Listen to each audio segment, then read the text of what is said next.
پھر ہم محسن باری صاحب کی طرف چلتے ہیں. جی بہت شکریہ. سب سے پہلے تو میں بہت شکر گزار ہوں طاہر عباس شاہ جی کا، افضال انقلابی صاحب کا اور باقی ساتھیوں کا.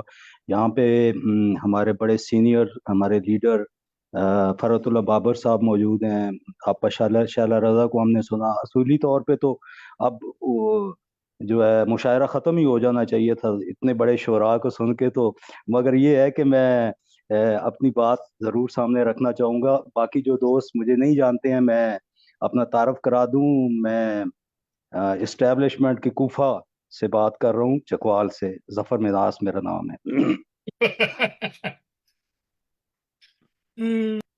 تو اب یہاں سے اب یہاں سے بات شروع کرتے ہیں. میں اس دھرتی سے ہوں جہاں سے بغاوت کا آغاز ہوتا ہے. اچھا، بات یہ ہے کہ ابھی یہاں پہ ہمارے لیڈرز نے بہت اچھی باتیں کہی ہیں، بہت زبردست قسم کا بیانیہ رکھا ہے. میں چونکہ سوشل ایکٹیوسٹ ہوں، سوشل میڈیا کے ساتھ زیادہ میں انٹرلنکڈ رہتا ہوں، تو میں اس وقت ایک عام آدمی، ایک عام ورکر کے طور پہ آپ سے بات کر رہا ہوں. آپ سب دوستوں سے، ساتھیوں سے، سینئر سے، بھٹو سے بہت باتیں ہو گئی بھٹو شہید کے اوپر.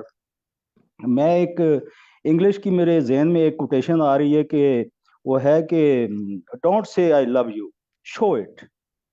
تو معاملہ یہ ہے کہ بہت باتیں ہو گئی بھٹوازم کو ہونا چاہیے، یہ ہونا چاہیے، وہ ہونا چاہیے، بٹ پریکٹیکلی امپلیکیشنز جو ہوتی ہیں وہ شو کرتی ہے. ابھی آپ جتنے دوست ساتھی زیادہ تر ہم نے بات سنی ہے، آپ شیلہ رضا بھی ظاہر گراؤنڈ کی اور گراس روٹ لیول کی ہماری ورکر جیالی بہن ہیں، لیڈر ہیں ہماری. اور فرحت اللہ بابر صاحب بہت اچھے تھنکر ہیں ہمارے، میں ان کو سنتا رہتا ہوں، میری ملاقات بھی ہے ان سے. مگر معاملہ یہ ہے کہ آپ عام آدمی کی بات کو شاید سامنے نہیں رکھ رہے ہیں. اس وقت جو یہ جو پچھلا الیکشن ابھی کیا ہوا ہے، اس کی اگر آپ تھوڑا فوکس کریں تو یہ الیکشن اس طرح کا تھا کہ جیسے عمران خان ورسز آل آڈس. یعنی وہ ایک طرف عمران خان اور دوسری طرف تمام پارٹیاں تھیں. اس کی بائیفرکیشنز اور اس کی سیگمنٹیشن آپ مختلف کر سکتے ہیں مختلف صوبوں کے اندر، مگر پریکٹیکلی یہی ہوا ہے. اچھا، وہ جو بیانیہ لے کے چلا ہے، جو نیریٹو تھا، وہ وہی بات ہے جو ابھی آپ سب دوستوں نے کی ہے. بھٹوازم اور اینٹی اسٹیبلشمنٹ اور فوج کا کردار اور فوج کا اس کو کرٹیل کرنا، اس کو روکنا، بجٹ اور ایٹسیٹرا ایٹسیٹرا، جو بھی چیزیں آپ نے بات کی ہیں. تو وہ پریکٹیکلی تو وہ یہ بیانیہ تو میرا بیانیہ تھا، یہ تو پیپلز پارٹی کا بیانیہ تھا، یہ تو ہم سب کا بیانیہ تھا، مگر یہ سیل نہیں ہوا. لوگوں نے، عام ووٹر نے ہمارے بیانیے کو دیکھا ہی نہیں ہے. اس کی ریزن یہ ہے کہ ہم یہ جو باتیں کر رہے ہیں یہ صرف باتوں کی یاد تک ہے. پریکٹیکلی جب ہم دیکھتے ہیں تو پریکٹیکل یہ ہو رہا ہے کہ فیصل واڈا کو ووٹ دے دیا ہے پیپلز پارٹی نے، اور رضا ربانی کو، اور ہمارے فرحت اللہ بابر صاحب سینیٹر نہیں ہے. یہ پریکٹیکل ہے، یہ سامنے نظر آ رہا ہے، مجھے نظر آ رہا ہے، ایک ورکر کو نظر آ رہا ہے، اور اسی طریقے سے عام لوگ بھی پیپلز پارٹی کو دیکھ رہے ہیں.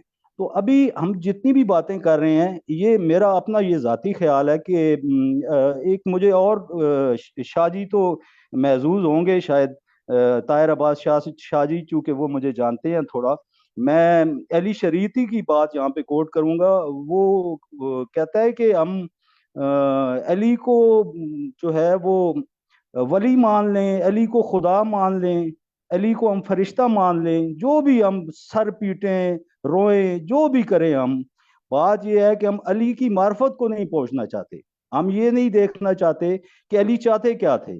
اسی طریقے سے ہم بھٹوازم کے اوپر اتنی گفتگو یہاں پہ ہم 2 گھنٹے سے میں سن رہا ہوں سب ساتھیوں کی، اور بڑا سیکھا ہے، لرن کیا ہے، مگر اس کی جو پریکٹیکل امپلیکیشن ہے، جو میسج ہم نے دینا ہے، وہ جو شو کرنا ہے ہم نے عام پبلک کو، مجھے شو کرنا ہے. میں ایک ورکر ہوں، مجھے تو شو کرے نا، مجھے تو پتہ چلے کہ یہ جو آپ بیانیہ بتا رہے ہیں سارے لیڈرز اور میری پارٹی بتا رہی ہے کہ ہم اینٹی اسٹیبلشمنٹ ہے، تو کیا میں بھی اس کو مان رہا ہوں، میں تسلیم کر رہا ہوں. پہلے تو مجھے کنونس کریں، پھر میں آگے اپنے گھر والوں کو، اپنے محلے کو، اپنے لوگوں کو کروں گا. تو میرا خیال ہے کہ شاید ہمیں کہیں نہ کہیں پہ پارٹی کو ان چیزوں کے حوالے سے بھی اب وہ وقت آ گیا ہے کہ ہمیں یہ باتیں نہیں کرنی ہیں. باتیں بہت ہو گئی ہیں، بہت. وہ عمران خان نے وہ سیل کر دیا ہے، وہ جو آپ ہم یہ جتنی باتیں کر رہے ہیں وہ بیچ کے چلا گیا ہے سودا. اب ہمارے پاس اب ہم نے اس کو ری نریٹ کرنا ہے اور نیریٹو بلڈنگ کرنی ہے، اور وہ حقیقت پہ مبنی ہونی چاہیے، وہ جھوٹا بیانیہ نہیں ہونا چاہیے جس طرح عمران خان نے بنایا ہے۔ وہ تو اس لیے کر رہا ہے کہ اس کو حکومت سے نکال دیا ہے اب فوج نے، وہ تو رولا اس لیے ڈال رہا ہے۔ تو ابھی ہمیں پریکٹیکلی میں یہ سمجھتا ہوں کہ اس کے ساتھ ہی میں کافی ٹائم لے رہا ہوں، سینئر لوگ ہیں یہاں پہ، ان کو موقع ملنا چاہیے، عام ورکر کی، عام آدمی کی بھی بات کو سمجھیں، اور پارٹی کے اندر ایسے لوگوں کو آپ انسٹال کریں۔ مجھے نظر آئے کہ فرت اللہ بابر صاحب، رضا ربانی صاحب، یہ میرے لیڈر ہیں، یہ کھڑے ہیں، یہ طبقاتی جدوجہد والے ساتھی ہیں، میں جانتا ہوں ان کو، تو باقی لوگ بھی جانتے ہیں۔ تو اگر آپ ان کی جگہ پہ اگر آپ فیصل واڈا کو، اور ان کی جگہ پہ آپ کاکڑ کو، اور ان کی جگہ پہ آپ سرفراز بگٹی کو یا دوسروں کو لے آتے ہیں، تو آپ کیا سمجھ رہے ہیں کہ اس وقت سوشل میڈیا کے اس دور میں آپ جو ہے وہ زیادہ سمجھدار ہو گئے ہیں؟ ایسا بالکل نہیں ہے۔ ابھی ہر بندہ جو ہے جس کے پاس یہ موبائل فون ہے وہ اتنا ہی عقل مند ہے جتنا آپ، میں، ہم سب ہیں۔ تو اس کے ساتھ ہی میں شاید تھوڑی کوئی کڑوی بھی باتیں ہو گئی ہوں گی، مگر ان کو برداشت کیجئے، یہ ایک عام آدمی کی اور ایک عام ورکر کی، اسٹریٹ ورکر کی آواز تھی۔ آپ سب دوستوں نے مجھے سنا، آپ کا بہت شکریہ۔ بہت شکریہ ظفر مناز صاحب، بہت عمدہ باتیں کی، سچی اور کھری باتیں کی۔ ہمارے قائدین یہاں موجود ہیں، انہوں نے بھی نوٹ کی ہوں گی یقیناً اور سنی ہوں گی۔ تو اسی طرح پیپلز پارٹی کی یہ خوبصورتی ہے کہ یہاں پہ جالا جو ہے کھل کے بات کرتا ہے، اس کی بات سنی بھی جاتی ہے۔